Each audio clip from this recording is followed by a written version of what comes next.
दोस्तों नमस्कार। मैं नाथ सोनांचली कथा कहानी और उपन्यास के संग के साथ पुनः हाजिर हूँ। दोस्तों, इस समय हम लोग सुन रहे हैं प्रेमचंद की लिखी हुई कुछ श्रेष्ठ कहानियों का वाचन। इस कड़ी में आज लीजिए सुनिए प्रेमचंद की लिखी हुई मानसरोवर भाग 3 से कहानी विनोद का वाचन मेरे अर्थात नाथ सोनांचली के स्वर में। विद्यालयों में विनोद की जितनी लीलाएं होती रहती हैं, वे यदि एकत्र की जा सकें तो मनोरंजन की बड़ी उत्तम सामग्री हाथ आए। वहाँ अधिकांश छात्र जीवन की चिंताओं से मुक्त रहते हैं, कितने ही तो परीक्षाओं की चिंता से भी बरी रहते हैं। वहाँ मटर गश्ती करने, गप्पे उड़ाने और हंसी मजाक करने के सिवा उन्हें कोई और काम नहीं रहता। उनका क्रियाशील उत्साह कभी विद्यालय के नाट्य मंच पर प्रकट होता है, कभी विशेष उत्सवों के अवसर पर। उनका शेष समय अपने मित्रों के मनोरंजन में व्यतीत होता है। वहाँ जहाँ किसी महाशय ने किसी विभाग में विशेष उत्साह दिखाया, क्रिकेट, हॉकी, फुटबॉल को छोड़कर, और वह विनोद का लक्ष्य बना। अगर कोई महाशय बड़े धर्मनिष्ठ हैं, संध्या और हवन में तत्पर रहते हैं, बिना नागा नमाजें अदा करते हैं, तो उन्हें हास्य का लक्ष्य बनने में देर नहीं लगती। अगर किसी को पुस्तकों से प्रेम है, कोई परीक्षा के लिए बड़े उत्साह से तैयारियां करता है, तो समझ लीजिए कि उसकी मिट्टी खराब करने के लिए कहीं न कहीं अवश्य षड्यंत्र रचा जा रहा है। सारांश यह है कि वहाँ निर्द्वंद, निरीह, खुले दिल आदमियों के लिए कोई बाधा नहीं, उनसे किसी को शिकायत नहीं होती। लेकिन मुल्लाओं और पंडितों की बड़ी दुर्गति होती है। महाशय चक्रधर इलाहाबाद के एक सुविख्यात विद्यालय के छात्र थे। एमए क्लास में दर्शन का अध्ययन करते थे, किंतु जैसा विद्वजनों का स्वभाव होता है, हंसी दिल्लगी से कोसों दूर भागते थे। जातीयता के गर्व में चूर रहते थे। हिंदू आचार विचार की सरलता और पवित्रता पर मुग्ध थे। उन्हें नेकटाई, कालर, वास्कट आदि वस्त्रों से घृणा थी। सीधा साधा मोटा कुर्ता और चमरौधे जूते पहनते, प्रातःकाल नियमित रूप से संध्या हवन करके मस्तक पर चंदन का तिलक भी लगाया करते थे। ब्रह्मचर्य के सिद्धांतों के अनुसार सिर घुटाते थे, किंतु लंबी चोटी रख छोड़ी थी। उनका कथन था कि चोटी रखने में प्राचीन आर्य ऋषियों ने अपनी सर्वज्ञता का प्रचंड परिचय दिया है। चोटी के द्वारा शरीर की अनावश्यक उष्णता बाहर निकल जाती है और विद्युत प्रवाह शरीर में प्रविष्ट होता है। इतना ही नहीं, शिखा को ऋषियों ने हिंदू जातीयता का मुख्य लक्षण घोषित किया है। भोजन सदैव अपने हाथ से बनाते थे, और वह भी बहुत सुपाच्य और सूक्ष्म। उनकी धारणा थी कि आहार का मनुष्य के नैतिक विकास पर विशेष प्रभाव पड़ता है। विजातीय वस्तुओं को हेय समझते थे, कभी क्रिकेट या हॉकी के पास न फटकते थे। पाश्चात्य सभ्यता के तो वह शत्रु ही थे। यहाँ तक कि अंग्रेजी लिखने बोलने में भी उन्हें संकोच होता था, जिसका परिणाम यह था कि उनकी अंग्रेजी कमज़ोर थी और वह उसमें सीधा सा पत्र भी मुश्किल से लिख सकते थे। अगर उनको कोई व्यसन था तो पान खाने का। इसके गुणों का समर्थन और वैदिक ग्रंथों से उसकी परिपुष्टि करते थे। विद्यालय के खिलाड़ियों को इतना धैर्य कहाँ कि ऐसा शिकार देखें और उस पर निशाना न मारे। आपस में कानाफूसी होने लगी कि इस जंगली को सीधे रास्ते पर लाना चाहिए। कैसा पंडित बना फिरता है, किसी को कुछ समझता ही नहीं, अपने सिवाय सभी को जाति भाव से हीन समझता है। इसकी ऐसी मिट्टी पलीद करो कि सारा पाखंड भूल जाए।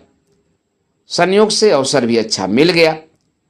कॉलेज खुलने के थोड़े ही दिनों बाद एक एंग्लो इंडियन रमणी दर्शन के क्लास में सम्मिलित हुई। वह कवि कल्पित सभी उपमाओं की आगार थी। सेब का सा खिला हुआ रंग, सुकोमल शरीर, सहास्य छवि और उस पर मनोहर वेशभूषा। छात्रों को विनोद का मसाला हाथ लगा। लोग इतिहास और भाषा छोड़ छोड़कर दर्शन की कक्षा में प्रविष्ट होने लगे। सभी की आंखें उसी चंद्रमुखी की ओर चकोर की भांति लगी रहती थी। सब उसकी कृपा कटाक्ष के अभिलाषी थे। सभी उसकी मधुर वाणी सुनने के लिए लालायित थे। किंतु प्रकृति का जैसा नियम है, आचारशील हृदयों पर प्रेम का जादू जब चल जाता है तब वारा न्यारा करके ही छोड़ता है।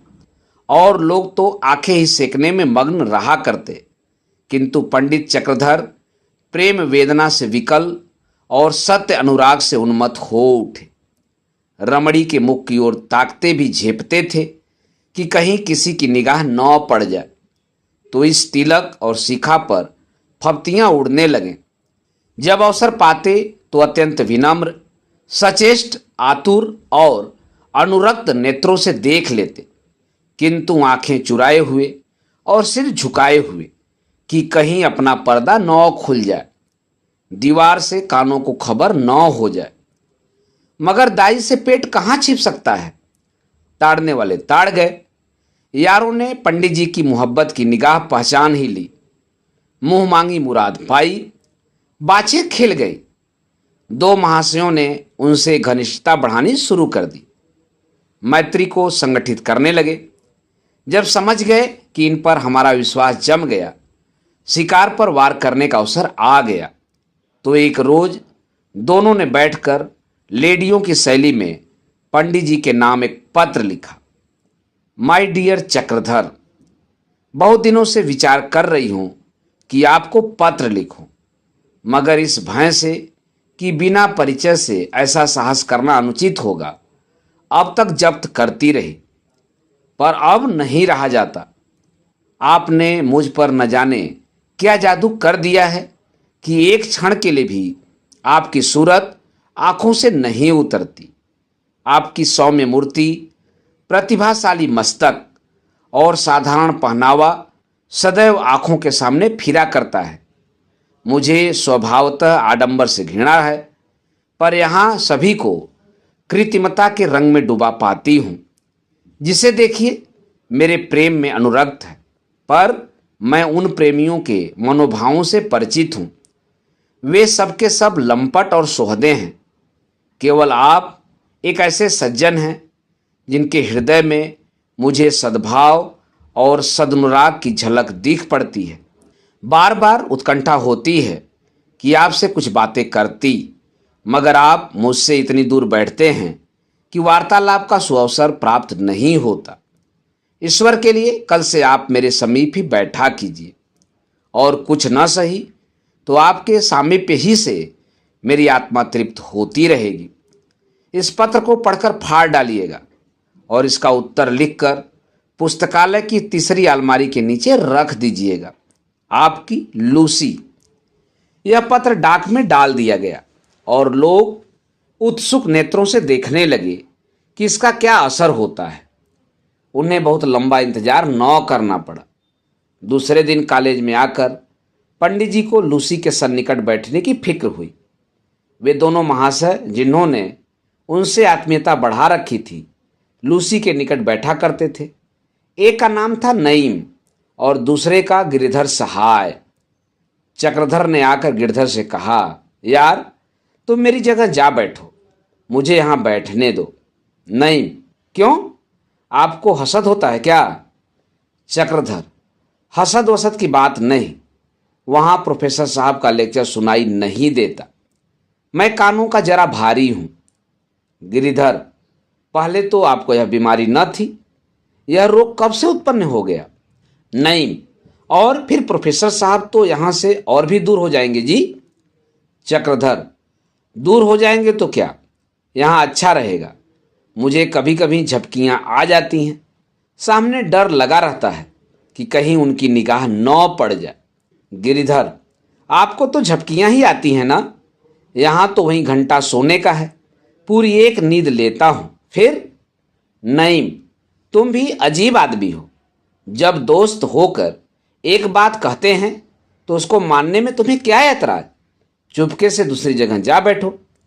गिरिधर, अच्छी बात है, छोड़े देता हूं, किंतु यह समझ लीजिएगा कि यह कोई साधारण त्याग नहीं है। मैं अपने ऊपर बहुत जब्र कर रहा हूं। कोई दूसरा लाख रुपए भी देता तो जगह न छोड़ता। नहीं, अरे भाई, यह जन्नत है, जन्नत। लेकिन दोस्त की खातिर भी तो कोई चीज है। चक्रधर ने कृतज्ञतापूर्ण दृष्टि से देखा और वहां जाकर बैठ गए। थोड़ी देर के बाद लूसी भी अपनी जगह पर बैठी। अब पंडित जी बार बार उसकी ओर सापेक्ष भाव से ताकते रहे कि वह कुछ बातचीत करे, और वह प्रोफेसर का भाषण सुनने में तन्मय हो रही है।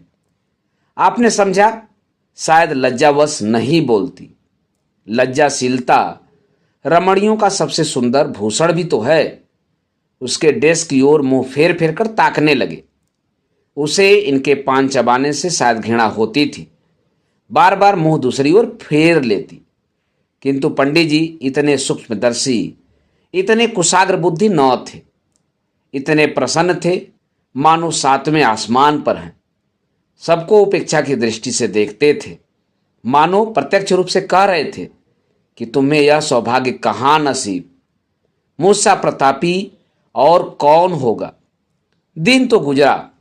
संध्या समय पंडित जी नईम के कमरे में आए और बोले, यार, एक लेटर राइटर अर्थात पत्र व्यवहार शिक्षक की आवश्यकता है। किसका लेटर राइटिंग सबसे अच्छा है? नईम ने गिरधर की ओर कनखियों से देखकर पूछा। लेटर राइटर लेकर क्या कीजिएगा? गिरधर, फजूल है। नईम खुद किस लेटर राइटर से कम है? चक्रधर ने कुछ सकुचाते हुए कहा, अच्छा, कोई प्रेम पत्र लिखना हो तो कैसे आरंभ किया जाए? नईम, डार्लिंग लिखते हैं, और जो बहुत ही घनिष्ठ संबंध हो तो डियर डार्लिंग लिख सकते हैं। चक्रधर, और समाप्त कैसे करना चाहिए? नईम, पूरा हाल बताइए तो खत ही न लिख दें। चक्रधर, नहीं, आप बस इतना बता दीजिए, मैं लिख लूंगा। नईम, अगर बहुत प्यारा मासूक हो तो लिखिए योर डाइंग लवर, और अगर साधारण प्रेम हो तो लिख सकते हैं योर्स फॉर एवर। चक्रधर, कुछ शुभकामना के भाव भी तो रहने चाहिए ना? नहीं, बेशक। बिना आदाब के भी कोई खत होता है, और वह भी मोहब्बत का। मासूक के लिए आदाब लिखने में फकीरों की तरह दुआएं देनी चाहिए। आप लिख सकते हैं, God give you everlasting grace and beauty, या may you remain happy in love and lovely. Chakradhar, कागज पर लिख दो। गिरधर ने एक पत्र के टुकड़े पर कई वाक्य लिख दिए। जब भोजन करके लौटे तो चक्रधर ने अपने किवाड़ बंद कर लिए और खूब बना बनाकर पत्र लिखा। अक्षर बिगड़ बिगड़ जाते थे, इसलिए कई बार लिखना पड़ा। कहीं पिछले पहर जाकर पत्र समाप्त हुआ, तब आपने उसे इत्र में बसाया। दूसरे दिन पुस्तकालय में निर्दिष्ट स्थान पर रख दिया। यार लोग तो ताक में थे ही। पत्र उड़ा लाए और खूब मजे ले लेकर पढ़ा। 3 दिन के बाद चक्रधर को फिर एक पत्र मिला। लिखा था, माय डियर चक्रधर, तुम्हारी प्रेम पत्री मिली। बार बार पढ़ा, आंखों से लगाया, चुंबन लिया। कितनी मनोहर महक थी। ईश्वर से यही प्रार्थना है कि हमारा प्रेम भी ऐसा ही सुरभि सिंचित रहे। आपको शिकायत है कि मैं आपसे बातें क्यों नहीं करती। प्रिय, प्रेम बातों से नहीं, हृदय से होता है। जब मैं तुम्हारी ओर से मुंह फेर लेती हूं तो मेरे दिल पर क्या गुजरती है यह मैं ही जानती हूं। एक दबी हुई ज्वाला है जो अंदर ही अंदर मुझे भस्म कर रही है। आपको मालूम नहीं कितनी आंखें हमारी ओर एकटक ताकती रहती हैं। जरा भी संदेह हुआ और चीर बियोग की विपत्ति हमारे सिर पड़ी। इसीलिए हमें बहुत ही सावधान रहना चाहिए। तुमसे एक याचना करती हूँ, क्षमा करना।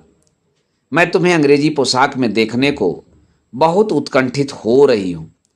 यूं तो तुम चाहे जो वस्त्र धारण करो, मेरी आंखों के तारे हो। विशेषकर तुम्हारा सादा कुर्ता मुझे बहुत ही सुंदर मालूम होता है। फिर भी बाल्यावस्था से जिन वस्त्रों को देखते चली आई हूं, उन पर विशेष अनुराग होना स्वाभाविक है। मुझे आशा है तुम निराश न करोगे। मैंने तुम्हारे लिए एक बास्केट बनाई है, उसे मेरे प्रेम का तुच्छ उपहार समझकर स्वीकार करो। तुम्हारी लूसी। पत्र के साथ एक छोटा सा पैकेट था। बास्केट उसी में बंद था। यारों ने आपस में चंदा करके बड़ी उदारता से उसका मूलधन एकत्र किया था। उस पर %% से भी अधिक लाभ होने की संभावना थी। पंडित चक्रधर उक्त उपहार और पत्र पाकर इतने प्रसन्न हुए जिसका ठिकाना नहीं। उसे लेकर सारे छात्रावास में चक्कर लगाए। मित्र वृंद देखते थे, उसकी काट छांट की सराहना करते थे, तारीफों के पुल बांधते थे, उसके मूल्य का अतिशयोक्तिपूर्ण अनुमान करते थे। कोई कहता था यह सीधे पेरिस से सिलकर आया है। इस मुल्क में ऐसे कारीगर कहाँ, कौन? अगर कोई इस टक्कर का वास्केट दिलवा दे तो 100 रुपया की बाजी बदता हूं। पर वास्तव में उसके कपड़े का रंग इतना गहरा था कि कोई सुरुचि रखने वाला मनुष्य उसे पहनना पसंद न करता। चक्रधर को लोगों ने पूर्व मुख करके खड़ा किया और फिर शुभ मुहूर्त में वह वास्केट उन्हें पहनाया। आप फूले न समाते थे। कोई इधर से जाकर कहता, भाई तुम तो बिल्कुल पहचाने नहीं जाते, चोला ही बदल दिया।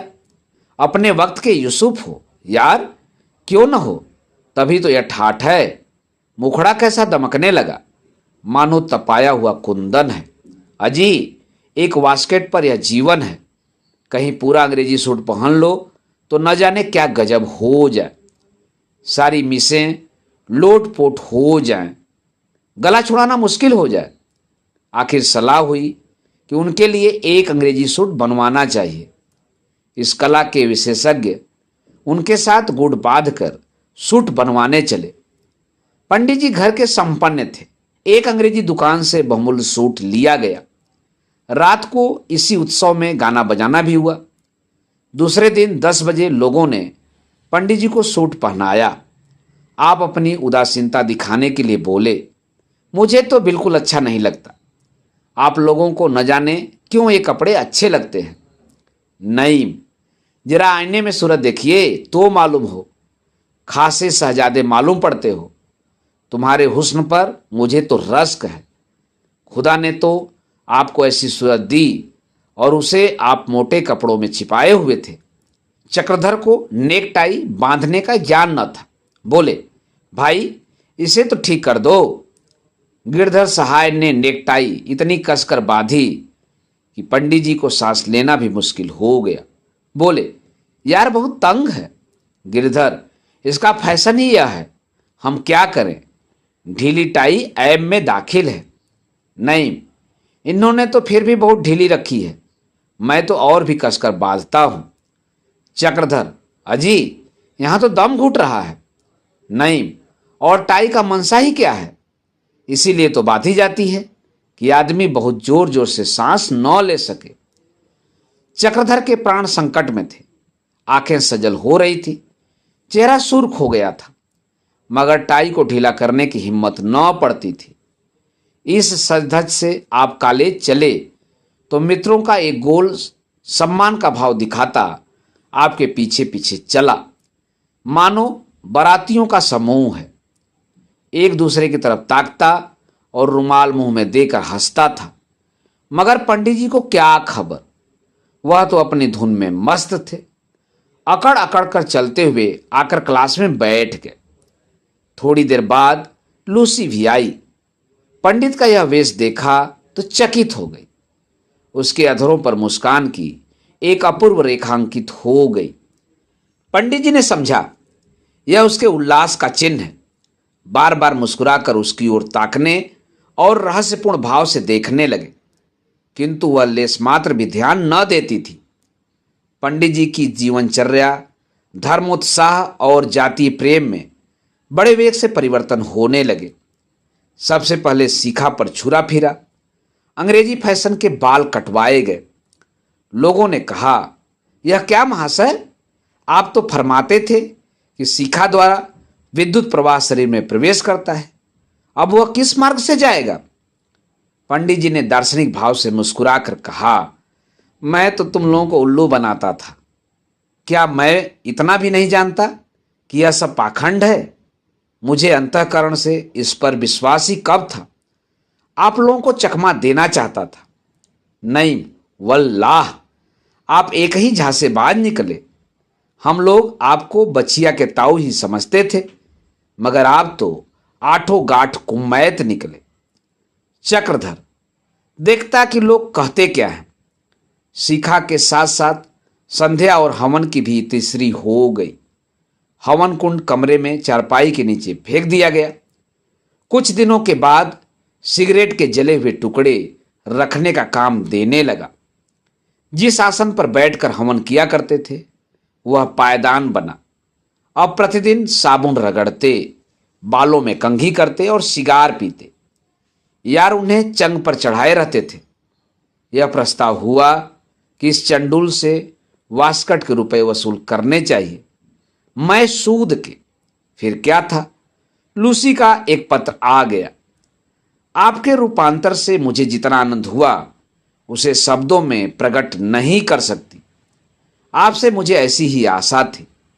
अब आप इस योग्य हो गए हैं कि कोई यूरोपियन लेडी आपके सहवास में अपना अपमान नहीं समझ सकती। अब आपसे प्रार्थना केवल यही है कि मुझे अपने अनंत और अविरल प्रेम का कोई चिन्ह प्रदान कीजिए, जिसे मैं सदैव अपने पास रखूं। मैं कोई बहुमूल्य वस्तु नहीं, केवल प्रेमोपहार चाहती हूं। चक्रधर ने मित्रों से पूछा, अपनी पत्नी के लिए कुछ सौगात भेजना चाहता हूं, क्या भेजना उचित होगा? नहीं जनाब, यह तो उसकी तालीम और मिजाज पर मुनहसर है। अगर वह नए फैशन की लेडी है, कोई बेशकीमत सुबुक वजहदार चीज या ऐसी ही कई चीजें भेजिए, मसलन रुमाल, रिस्टवाच, लवेंडर की शीशी, फंसी कंघी, आईना, लॉकेट, ब्रूस वगैरह। और खुदा न खास्ता अगर गवारीन है तो किसी दूसरे आदमी से पूछिए। मुझे गवारियों के मिजाज का इल्म नहीं। चक्रधर, जनाब अंग्रेजी पढ़ी हुई है, बड़े ऊंचे खानदान की है। नहीं तो फिर मेरी सलाह पर अमल कीजिए। संध्या समय मित्रगण चक्रधर के साथ बाजार गए और ढेर की ढेर चीजें बटोर लाए। सब की सब ऊंचे दर्जे की। कोई 75 रुपए खर्च हुए, मगर पंडित जी ने उफ तक न की। हंसते हुए रुपए निकाले। लौटते वक्त नईम ने कहा, अफसोस हमें ऐसी खुशमिजाज बीवी न मिली। गिरधर, जहर खा लो जहर। नईम, भाई दोस्ती के माने तो यही है कि एक बार हमें भी उनकी जियारत हो। क्यों पंडित जी, आप इसमें कोई हरज समझते हैं? गिरिधर, खैर खुदा उन्हें जल्द दुनिया से निजात दे। रातों रात पैकेट बना और प्रातःकाल पंडित जी उसे ले जाकर लाइब्रेरी में रख आए। लाइब्रेरी सवेरे ही खुल जाती थी। कोई अड़चन न हुई। उन्होंने इधर मुंह फेरा, उधर यारों ने माल उड़ाया और चंपत हुए। नईम के कमरे में चंदे के हिसाब से हिस्सा बांट हुआ। किसी ने घड़ी पाई, किसी ने रुमाल, किसी ने कुछ। 1 रुपए के बदले 5-5 रुपए हाथ लगे। प्रेमी जन का धैर्य अपार होता है। निराशा पर निराशा होती है, पर धैर्य हाथ से नहीं छूटता। पंडित जी बेचारे विपुल धन व्यय करने के पश्चात भी प्रेमिका से संभाषण का सौभाग्य न प्राप्त कर सके। प्रेमिका भी विचित्र थी, जो पत्रों में मिश्री की डली घोल देती, मगर प्रत्यक्ष दृष्टिपात भी न करती थी। बेचारे बहुत चाहते थे कि स्वयं ही अग्रसर हो, पर हिम्मत न पड़ती थी। विकट समस्या थी, किंतु इससे भी वह निराश न थे। हवन संध्या तो छोड़ ही बैठे थे। नए फैशन के बाल कट ही चुके थे। अब बहुधा अंग्रेजी ही बोलते, यद्यपि वह अशुद्ध और भ्रष्ट होती थी।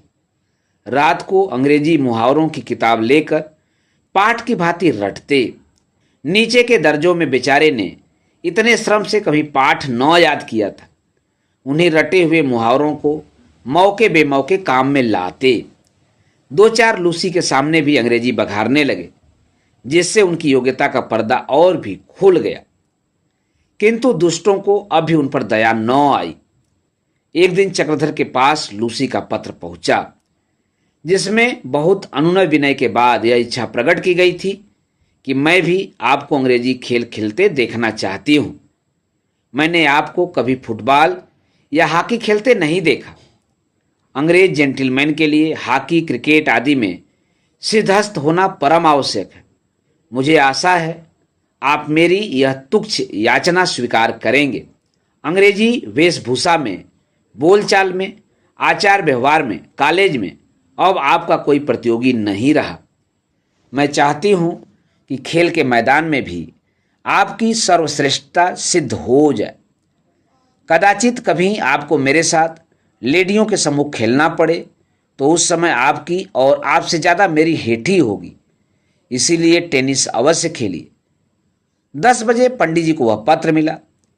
दोपहर को ज्यों ही विश्राम की घंटी बजी कि आपने नईम से जाकर कहा, यार जरा फुटबॉल निकाल दो।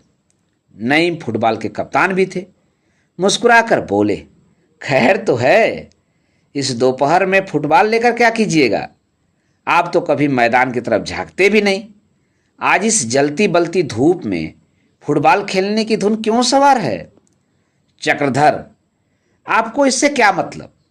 आप गेंद निकाल दीजिए, मैं गेंद में भी आप लोगों को नीचा दिखाऊंगा। नईम, जनाब, कहीं चोट चपेट आ जाएगी, मुफ्त में परेशान होइएगा। हमारे ही सिर मरहम पट्टी का बोझ पड़ेगा। खुदा के लिए इस वक्त रहने दीजिए। चक्रधर, आखिर चोट तो मुझे लगेगी, आपका इससे क्या नुकसान होता है? आपको जरा सा गेंद निकाल देने में इतनी आपत्ति क्यों है? नईम ने गेंद निकाल दिया और पंडित जी उसी जलती हुई दोपहरी में अभ्यास करने लगे। बार बार गिरते थे, बार बार तालियां पड़ती थीं, मगर वह अपनी धुन में ऐसे मस्त थे कि उसकी कुछ परवाह ही न करते थे। इसी बीच में आपने लूसी को आते देख लिया और भी फूल गए।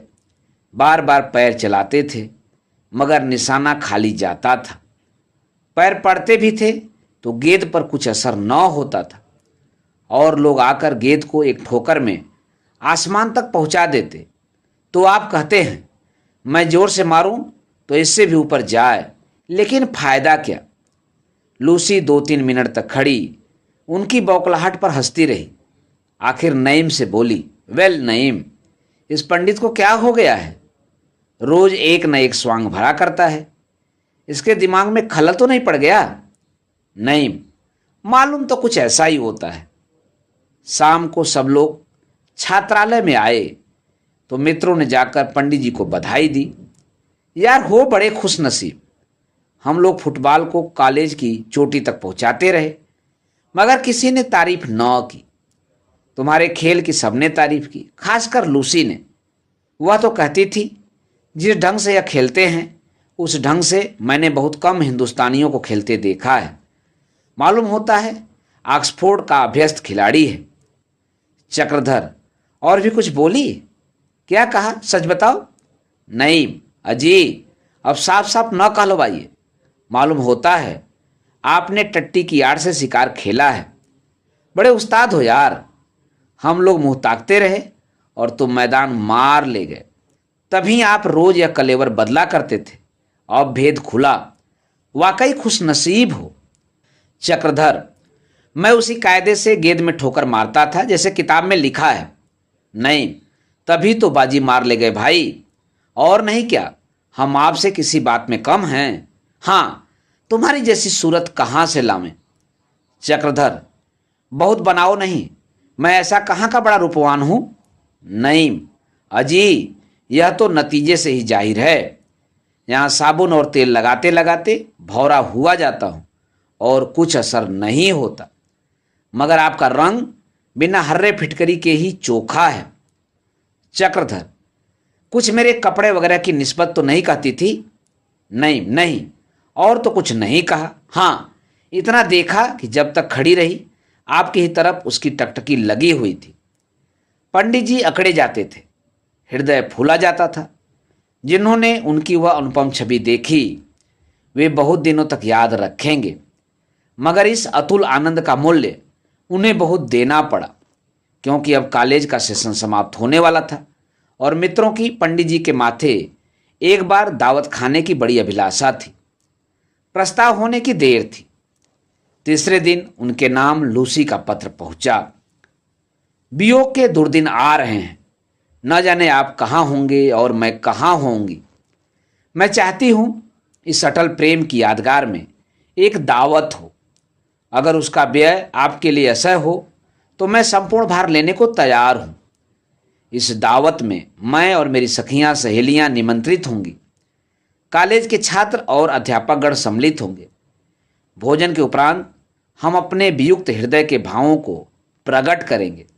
काश आपका धर्म, आपकी जीवन प्रणाली और मेरे माता पिता की निर्दयता बाधक न होती तो हमें संसार की कोई शक्ति जुदा नहीं कर सकती। चक्रधर यह पत्र पाते ही बौखला उठे। मित्रों से कहा, भाई चलते चलते एक बार सहभोज तो हो जाए, फिर न जाने कौन कहाँ होगा। मिस लूसी को भी बुलाया जाए। यद्यपि पंडित जी के पास इस समय रुपए न थे। घर वाले उनकी फिजूल खर्ची की कई बार शिकायत कर चुके थे, मगर पंडित जी का आत्माभिमान यह कम मानता कि प्रीति भोज का भार लूसी पर रखा जाए। वह तो अपने प्राण तक उस पर वार कर चुके थे। न जाने क्या क्या बहाने बनाकर ससुराल से रुपए मंगवाए और बड़े समारोह से दावत की तैयारियां होने लगी। कार्ड छपवाए गए। भोजन परोसने वालों के लिए नई वर्दियां बनवाई गईं। अंग्रेजी और हिंदुस्तानी दोनों ही प्रकार के व्यंजनों की व्यवस्था की गई। अंग्रेजी खाने के लिए रॉयल होटल से बातचीत की गई। इसमें बहुत सुविधा थी। यद्यपि चीज़ें बहुत महंगी थीं, लेकिन झंझट से निजात हो गई। अन्यथा सारा भार नईम और उसके दोस्त गिरधर पर पड़ता।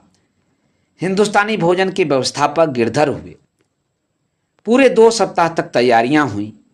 नईम और गिरधर तो कॉलेज में केवल मनोरंजन के लिए थे। पढ़ना पढ़ाना तो उनको था नहीं। आमोद प्रमोद ही में समय व्यतीत किया करते थे। कभी सम्मेलन की भी ठहरी, कभी जनों के नाम बुलाए भेजे गए। सारांश यह कि बड़े पैमाने पर प्रतिभोज का प्रबंध किया गया और भोज हुआ भी विराट। विद्यालय के नौकरों ने पुरियां बेची। विद्यालय के इतिहास में वह भोज चिरस्मरणीय रहेगा। मित्रों ने खूब बढ़ चढ़कर हाथ मारे। 2-3 मिसें भी खींच बुलाई गई। मिर्जा नईम लूसी को घेर घार कर ले ही आए।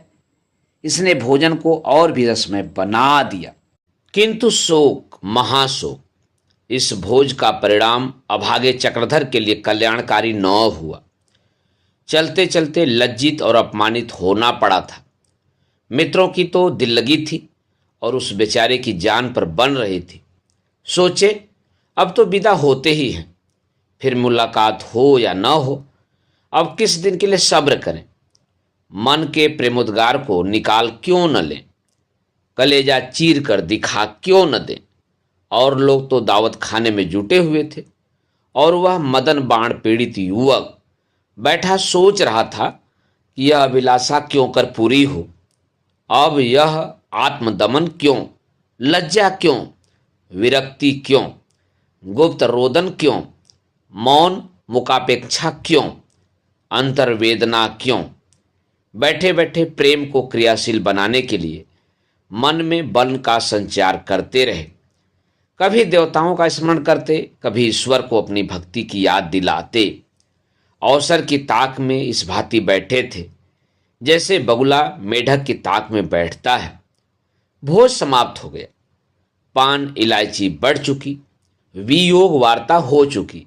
मिस लूसी अपनी श्रवण मधुर वाणी से हृदयों में हाहाकार मचा चुकी और भोजशाला से निकलकर बाइसिकल पर बैठी। उधर कवि सम्मेलन में इस तरह मिसरा पढ़ा गया, कोई दीवाना बनाए कोई दीवाना बने। इधर चक्रधर चुपके से लूसी के पीछे हो लिए और साइकिल को भयंकर वेग से दौड़ाते हुए उसे आधे रास्ते में जा पकड़ा।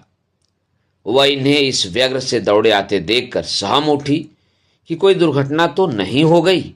बोली, वेल पंडित जी, क्या बात है, आप इतने बदहवास क्यों हैं, कुशल तो है। चक्रधर का गला भर आया। कंपित स्वर से बोले, अब आपसे सदैव के लिए बिछुड़ ही जाऊंगा।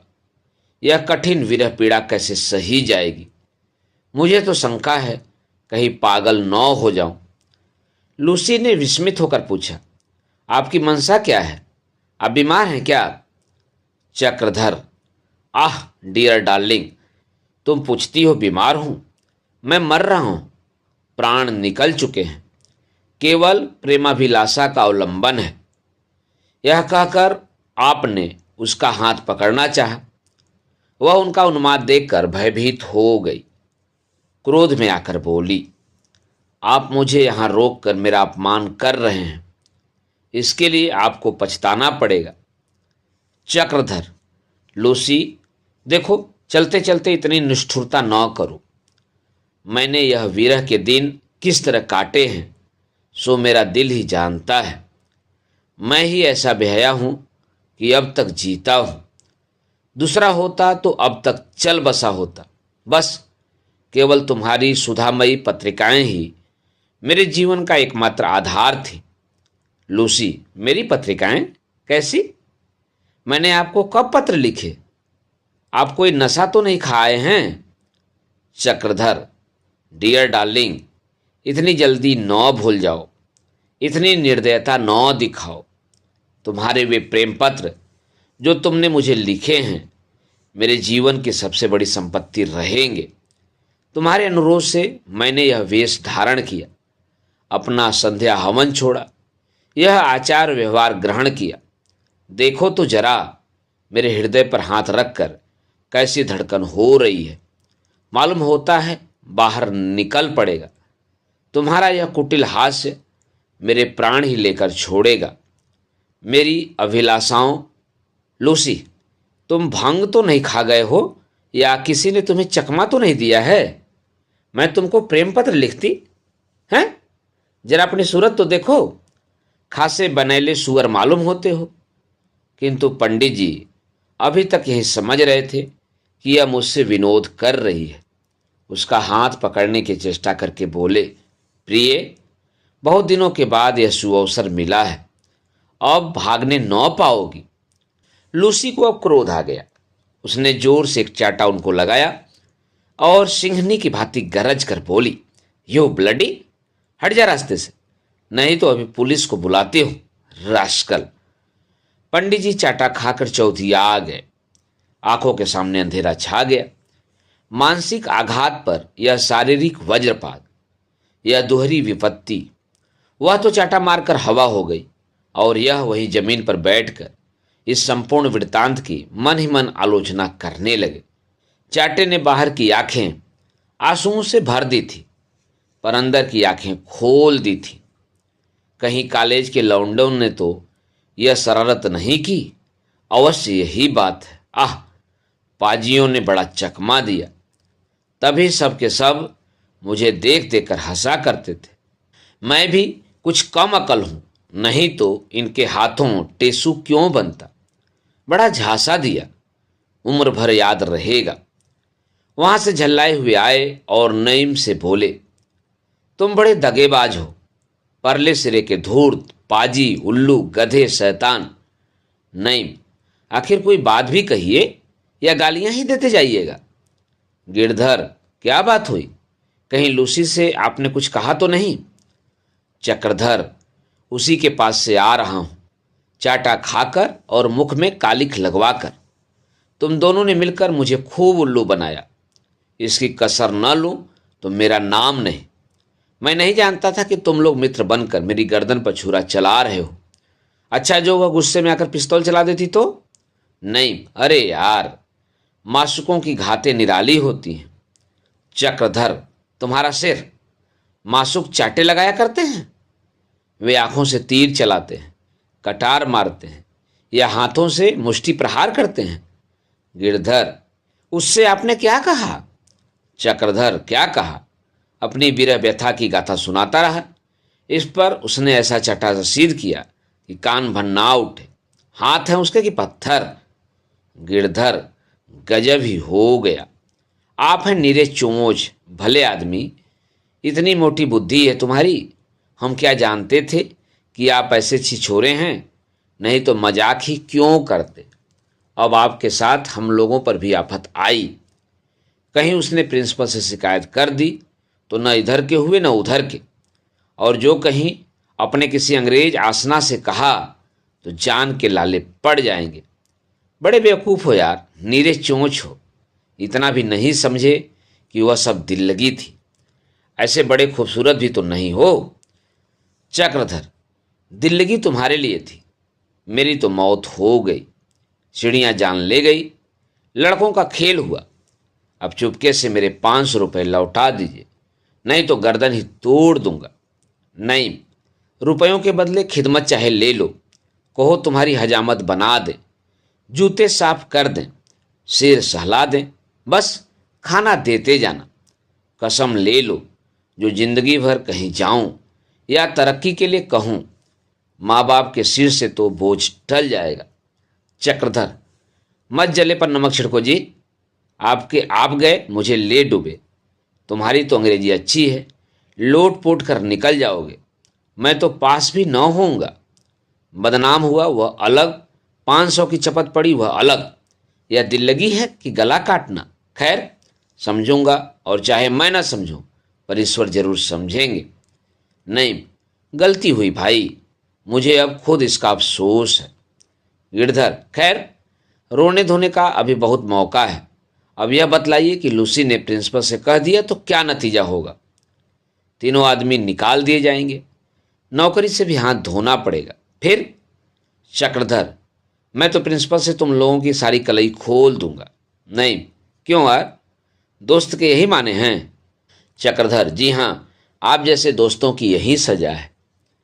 उधर तो रात भर मुशायरे का बाजार गर्म रहा और इधर यह त्रिमूर्ति बैठी प्राण रक्षा के उपाय सोच रही थी। प्रिंसिपल के कानों तक बात पहुंची और आफत आई। अंग्रेज वाली बात है, न जाने क्या कर बैठे। आखिर बहुत वाद विवाद के पश्चात यह निश्चित हुआ कि नईम और गिरधर प्रातःकाल मिस लूसी के बंगले पर जाएं, उससे क्षमा याचना करें और इस अपमान के लिए वह जो प्रायश्चित कहे उसे स्वीकार करें। चक्रधर, मैं एक कौड़ी भी न दूंगा। नहीं, न देना भाई, हमारी जान तो है ना। गिरधर, जान लेकर वह चाटेगी?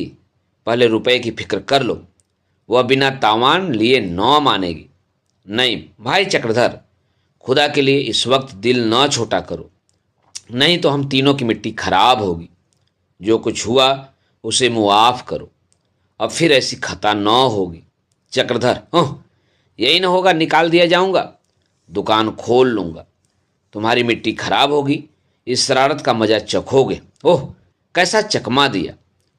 बहुत खुशामद और चिरौरी के बाद देवता सीधे हुए। प्रातःकाल नईम लूसी के बंगले पर पहुंचे। वहां मालूम हुआ कि वह प्रिंसिपल के बंगले पर गई है। अब काटो तो बदन में लहू नहीं। या अली, तुम ही मुश्किल को आसान करने वाले हो, अब जान की खैर नहीं। प्रिंसिपल ने सुना तो कच्चा ही खा जाएगा, नमक तक न मांगेगा। इस कमबख्त पंडित की बदौलत अजाब में जान फंसी। इस बेहुदे को सूझी क्या, चला नाज़नीन से इश्क जताने। बन बिलास की तो आपकी सूरत है, और खपत यह कि यह माहरू मुझ पर ही रीझ गई, हमें भी अपने साथ डुबाए देता है। कहीं लूसी से रास्ते में मुलाकात हो गई तो शायद आरजू मिन्नत करने से मान जाए, लेकिन जो वहाँ पहुँच चुकी है तो फिर कोई उम्मीद नहीं। वह फिर पैरगाड़ी पर बैठे और बेतहाशा प्रिंसिपल के बंगले की तरफ भागे। ऐसे तेज जा रहे थे मानो पीछे मौत आ रही है। जरा सी ठोकर लगती तो हड्डी पसली चूर हो जाती, पर शोक कहीं लूसी का पता नहीं। आधा रास्ता निकल गया और लूसी की गर्द तक नजर न आई। नैराश ने गति को मंद कर दिया। फिर हिम्मत करके चले, बंगले के द्वार पर भी मिल गई तो जान बच जाएगी। सहसा लूसी दिखाई दी। नईम ने पैरों को और भी तेज चलाना शुरू किया। वह प्रिंसिपल के बंगले के दरवाजे पर पहुंच चुकी थी। 1 सेकंड में वारा न्यारा होता था, नाव डूबती थी या पार जाती थी। हृदय उछल उछल कर कंठ तक आ रहा था। जोर से पुकारा, miss Turner, hello miss Turner. जरा ठहर जाओ। लूसी ने पीछे फिरकर देखा। नईम को पहचान कर ठहर गई और बोली, मुझसे उस पंडित की सिफारिश करने तो नहीं आए हो? मैं प्रिंसिपल से उसकी शिकायत करने जा रही हूं। नहीं तो पहले मुझे और गिरधर दोनों को गोली मार दो, फिर जाना। लूसी, बेहया लोगों पर गोली का असर नहीं होता। उसने मुझे बहुत इंसल्ट किया है। नहीं लूसी, तुम्हारे कसूरवार हम ही दोनों हैं। वह बेचारा पंडित तो हमारे हाथ का खिलौना था। सारी शरारत हम लोगों की थी, कसम तुम्हारे सिर की। लूसी, लेवन दनहिंदल वेल। नहीं, हम दोनों उसे दिल बहलाव का एक स्वांग बनाए हुए थे। इसकी हमें जरा भी खबर न थी कि वह तुम्हें छेड़ने लगेगा। हम तो समझते थे कि उसमें इतनी हिम्मत ही नहीं है। खुदा के लिए मुआफ करो, वरना हम तीनों का खून तुम्हारी गर्दन पर होगा। लूसी, खैर तुम कहते हो तो प्रिंसिपल से न कहूंगी, लेकिन शर्त यह है कि पंडित मेरे सामने 20 मर्तबा कान पकड़कर उठे बैठे और मुझे कम से कम 200 रुपया तावान दे। नहीं लूसी, इतनी बेरहमी ना करो। यह समझो उस गरीब के दिल पर क्या गुजर रही होगी।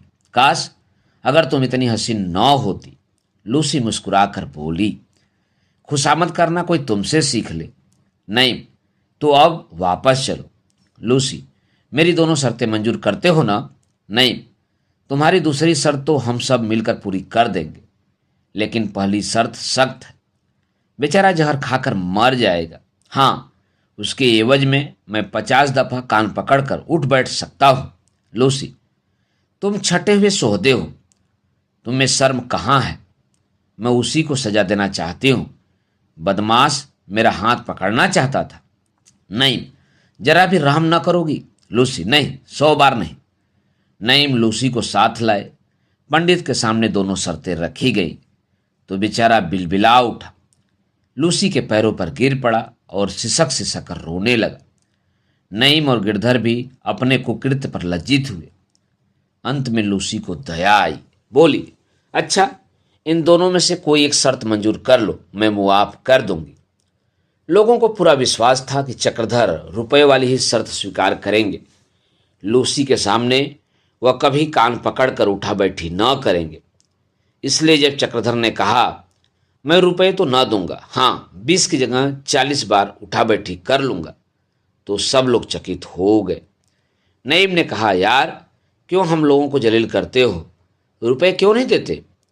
चक्रधर, रुपए बहुत खर्च कर चुका, अब इस चुड़ैल के लिए कानी कौड़ी तो खर्च करूंगा नहीं, 200 बहुत होते हैं। इसने समझा होगा चलकर मजे से 200 रुपये मार लाऊंगी और गुलछर्रे उड़ाऊंगी। यह न होगा। अब तक रुपए खर्च करके अपनी हंसी कराई है, अब बिना खर्च किए हंसी कराऊंगा। मेरे पैरों में दर्द हो बला से, सब लोग हंसें भला से, पर इसकी मुट्ठी तो न गर्म होगी। यह कहकर चक्रधर ने कुर्ता उतार फेंका, धोती ऊपर चढ़ा ली और बरामदे से नीचे मैदान में उतरकर उठा बैठी करने लगे। मुखमंडल क्रोध से तमतमाता हुआ था, पर वह बैठके लगाते जाते थे। मालूम होता था कोई पहलवान अपना कर्तव्य दिखा रहा है। पंडित ने अगर बुद्धिमत्ता का कभी परिचय दिया तो इसी अवसर पर। सब लोग खड़े थे, पर किसी के होठों पर हंसी न थी। सब लोग दिल में कटे जाते थे, यहाँ तक कि लूसी को भी सिर उठाने का साहस न होता था। सिर गड़ाए बैठी थी। शायद उसे खेद हो रहा था कि मैंने नाहक यह दंड योजना की। 20 बार उठते बैठते कितनी देर लगती है। पंडित जी ने खूब उच्च स्वर में गिन गिन कर 20 की संख्या पूरी की और गर्व से सिर उठाए अपने कमरे में चले गए। लूसी ने उन्हें अपमानित करना चाहा था, उल्टे उसी का अपमान हो गया। इस दुर्घटना के पश्चात 1 सप्ताह तक कॉलेज खुला रहा, किंतु पंडित जी को किसी ने हंसते नहीं देखा। वह बेमन और विरक्त भाव से अपने कमरे में बैठे रहते थे। लूसी का नाम जबान पर आते झल्ला पड़ते थे। इस साल की परीक्षा में पंडित जी फेल हो गए, पर इस कॉलेज में फिर न आए, शायद अलीगढ़ चले गए। दोस्तों, अभी आप सुन रहे थे प्रेमचंद की लिखी हुई एक हास्य व्यंग कहानी विनोद का वाचन मेरे अर्थात नाथ सोनांचली के स्वर में। दोस्तों, क्या आपके जीवन में भी कोई इस तरह की घटना घटी है जिसमें आपके दोस्तों ने आपका मजाक बनाया हो या आपने अपने दोस्तों का मजाक बनाया हो? तो अपनी प्रतिक्रिया कमेंट बॉक्स में अवश्य दीजिएगा। दोस्तों, मिलते हैं एक नई कहानी, किस्से और उपन्यास के साथ। आप मेरे साथ कथा, कहानी और उपन्यास के साथ जुड़े रहिए। धन्यवाद। नमस्कार।